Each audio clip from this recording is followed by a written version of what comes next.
நெருப்பு, நீர், நிலம், நெருப்பு, இந்த மூன்றுமே அதனுடைய செயல்பாடுகள் அதிகமாக இருக்கும் இந்த கலியுக காலம். கலியுகத்தில் இதெல்லாம் நடக்குங்கிறாரு.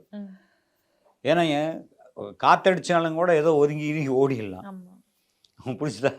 நீர், நிலம், நெருப்பில் மாட்டிக்கிட்டா சிக்கல் தானே. ஸோ நான் என்ன சொல்ல வரேன்னா, இப்படி ஒரு நிகழ்வு நடக்க போதுன்னு ஒரு சித்தர்கள் எழுதியிருக்காங்கன்னா ஏற்கனவே சித்தர்கள் சொன்ன விஷயம் எல்லாமே இது வரைக்கும் நடந்துக்கிட்டு தான் இருக்கு. அது யாரும் மதிக்கிறது இல்லை. என்னைக்கு நம்ம வந்து இயற்கையை மதிக்கலையோ, நீங்கள் எந்த மதமாக இருங்க, எந்த ஜாதியாக இருங்க, எந்த கடவுள், ஆனால் மொத்தமாக கடவுள் என்பது இயற்கை தான்.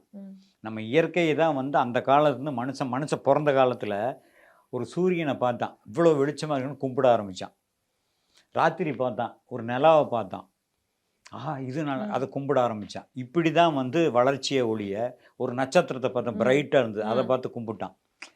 ஸோ வந்து இயற்கையை நம்ம செயற்கையாக உருவத்தை கொடுத்து ஒவ்வொரு கடவுளாக மதிக்கிறோம், அவ்வளோதான், வேற ஒன்றும் இல்லை. ஆக இயற்கை தான் கடவுள். அந்த இயற்கையை நம்ம வந்து ரொம்ப சீண்ட ஆரம்பிச்சிட்டோம். புரியுது அவங்களுக்கு?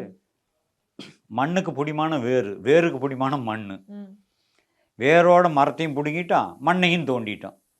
அப்புறம் Let's go holidays. Travel beyond boundaries.